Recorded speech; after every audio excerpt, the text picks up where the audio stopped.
आप सभी का स्वागत है हमारे इस वीडियो में। आज के इस वीडियो में हम समझेंगे आज से हम त्रिकोणमिति स्टार्ट करने जा रहे हैं। तो त्रिकोणमिति के बारे में हम सब कुछ समझेंगे। आज इंट्रोडक्शन रहेगा, कल से हम एनसीईआरटी का एक्सरसाइज नंबर 1 करेंगे। तो आइए देख लेते हैं क्या होती है त्रिकोणमिति। पहली बात तो त्रिकोणमिति का जो शाब्दिक अर्थ होता है त्रिभुजों का मापन। त्रिभुज वो आकृति होती है जो 3 भुजाओं से घिरी होती है, उसे हम त्रिभुज कहते हैं। तो जिस भी गणित की शाखा में हम त्रिभुजों का मापन करते हैं वो हमारी त्रिकोणमिति कहलाता है। अर्थात त्रिभुज की भुजाओं का मापन। अतः त्रिकोणमिति गणित की वह शाखा है, वह भाग है जिसके अंतर्गत हम त्रिभुज की भुजाओं के मापन का अध्ययन करते हैं।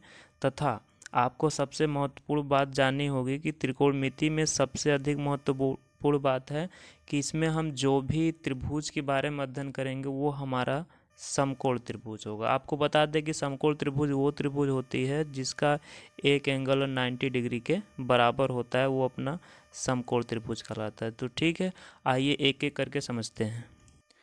आगे हम समझते हैं क्या होता है त्रिकोणमिति अनुपात। आपको बता दें कि जो त्रिकोणमिति अनुपात होता है वो त्रिभुज की भुजाओं के अनुपात के बराबर होता है। मान लेते हैं एक समकोण त्रिभुज है अपने यहाँ ए बी सी, और अब शीर्ष ए पर बना हुआ कोण उसको नाम देते हैं हम थीटा। तो कुल इस प्रकार से जो त्रिभुज की भुजाओं का अनुपात होगा उसी को हम त्रिकोणमिति अनुपात कहते हैं। जैसे मान लीजिए कि एक भुजा है AC और दूसरी भुजा है BC, तो इस भुजा के अनुपात को ही हम कहते हैं त्रिकोणमिति अनुपात। तो आपको बता दें टोटल कुल कितनी त्रिकोणमितियाँ अनुपात होता है। टोटल 6 त्रिकोणमिति अनुपात होता है। एक एक करके आइए हम समझते हैं। किसी भी समकोण त्रिभुज में थीटा के सामने वाली भुजा लंब कहलाती है, और 90 अंश के ठीक सामने वाली भुजा कर्ण कहलाती है, और जो बच गई तीसरी भुजा उसको हम आधार कहते हैं। आपको पॉइंट नोट करना होगा, जहाँ जहाँ एंगल थीटा होगा थीटा के ठीक सामने जो भुजा दिखेगी वो भुजा लंब हो जाएगी। 90 डिग्री के सामने वाली भुजा कर्ण होती है और तीसरी भुजा आधार हो जाएगी। तो पहला हमारा, आइए देख लेते हैं कौन सा त्रिकोणमिति अनुपात है। पहला त्रिकोणमिति अनुपात होता है साइन थीटा। जो साइन थीटा का अनुपात होता है वो होता है लंब बटा कर्ण। लंब कितना है? थीटा के ठीक सामने, मैंने अभी बताया थीटा के ठीक सामने कौन सी भुजा है? BC। तो BC अपान में कर्ण कितना है? AC। तो हो जाएगा हमारा साइन थीटा का अनुपात BC अपान में AC। तो उसी प्रकार से होता है कॉस थीटा। जो कॉस थीटा का अनुपात होता है वो होता है आधार बटा कर्ण। आधार बटा कर्ण होता है।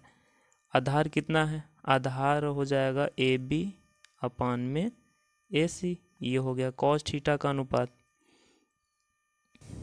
जो तीसरा अनुपात हो जाएगा tan theta.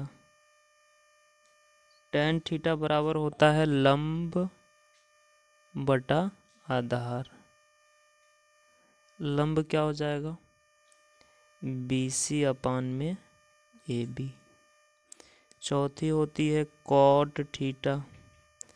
Cot theta tan theta का जस्ट उल्टा होता है, मतलब आधार बटा लंब हो जाएगा। आधार वाली साइड का क्या नाम हो जाएगा? AB अपान में BC हो गया। जो पांचवा होगा वो होता है सेक थीटा। आपको बता दें सेक थीटा कॉस थीटा का उल्टा होता है, तो सेक थीटा बराबर हो जाएगा कर्ण बटा आधार। कर्ण कितना है? कर्ण बटा आधार। कर्ण हो जाएगा AC अपान में AB। जो लास्ट बचता है वो है cosec theta. Cosec theta sine theta के उल्टा होता है। साइन थीटा लंब बटा कर्ण होता है, तो कोसेक थीटा क्या हो जाएगा? कर्ण बटा लंब हो जाएगा। कर्ण कितना है? AC अपान में AB। तो इस प्रकार से उम्मीद करते हैं आपको त्रिकोणमिति अनुपात आ गया होगा। तो आइए इस त्रिकोणमिति के अनुपात पर कैसे सवाल हमारे एग्जाम में पूछता है उसको देख लेते हैं। जैसे मान लीजिए आपके सामने एक त्रिकोणमिति अनुपात है त्रिभुज बना हुआ है, त्रिभुज ए बी सी। मान लेते हैं भुजा ए बी 3 है, भुजा बी सी 4 का है और भुजा ए सी 5 सेंटीमीटर का है और शीर्ष ए पर बना हुआ कोण थीटा हो जाएगा। एग्जाम में आपको सवाल कैसे पूछता है? एग्जाम में दे देगा कि sine theta sine theta plus cos theta की वैल्यू पता करना होगा। तो साइन थीटा का रेशियो हमने क्या बताया? लंब बटा कर्ण। लंब कितना है? BC। कर्ण कितना है? AC प्लस आधार कॉस थीटा बराबर क्या होता है? आधार बटा कर्ण। आधार कितना है? AB अपान में कर्ण हो जाएगा AC। तो आप देख सकते हैं इस प्रकार से BC की वैल्यू कितनी है? 4 अपान में AC हो जाएगा 5 प्लस AB 3 अपान में 5। आगे इसको जब हम कंटिन्यू करेंगे तो हमको पता है जब भिन्न में हर सेम होते हैं तो अंश को जोड़ दिया जाता है। 4 3 कितना हो जाएगा? 7। तो इस प्रकार से हमारे क्वेश्चन का आंसर कितना आ जाएगा? 7 अपान में 5। ठीक है, तो कुछ सवाल ऐसे पूछते हैं, कभी कभी सवाल आपको कुछ इस प्रकार से पूछता है। क्वेश्चन आपका रहेगा साइन थीटा बराबर 10/8 और बाकी कहेगा शेष 5 के जो अनुपात होते हैं उसका मान ज्ञात कीजिए। मान लीजिए हम मान लेते हैं एक त्रिभुज ए बी सी, बिंदु ए पर बना हुआ कोण थीटा है और एक प्रकार का समकोण त्रिभुज है। तो हमको पता होता है साइन थीटा बराबर लंब बटा कर्ण होता है। थीटा के ठीक सामने वाली भुजा लंब होती है। तो इस प्रकार से थोड़ा सा डाटा मिस्टेक हो गया है, इसको हम चेंज कर लेते हैं।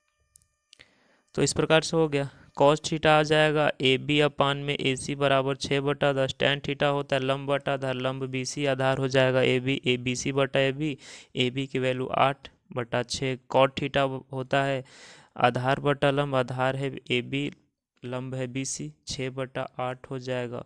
सेक थीटा होता है कर्ण बटा आधार, कर्ण ए सी आधार ए बी 10/6 हो जाएगा। कोसेक होता है कर्ण बटा लंब, कर्ण हो जाएगा ए सी अपान में लंब हो जाएगा बी सी 10/8। तो उम्मीद करते हैं कि आपको इस टाइप का क्वेश्चन समझ में आया होगा। तो आपको इसी पैटर्न पर एक हम होमवर्क दे देते हैं, बाकी का जो एक्सरसाइज है नेक्स्ट के वीडियो में हम समझेंगे। तो आपका होमवर्क क्या है यहाँ से देख लीजिए। साइन थीटा बराबर 12/13 शेष 5 का निकालना है। आपको शेष 5 अनुपात का मान कमेंट बॉक्स में आंसर बताना है। तो मिलते हैं नेक्स्ट वीडियो में, तब तक के लिए जय हिंद।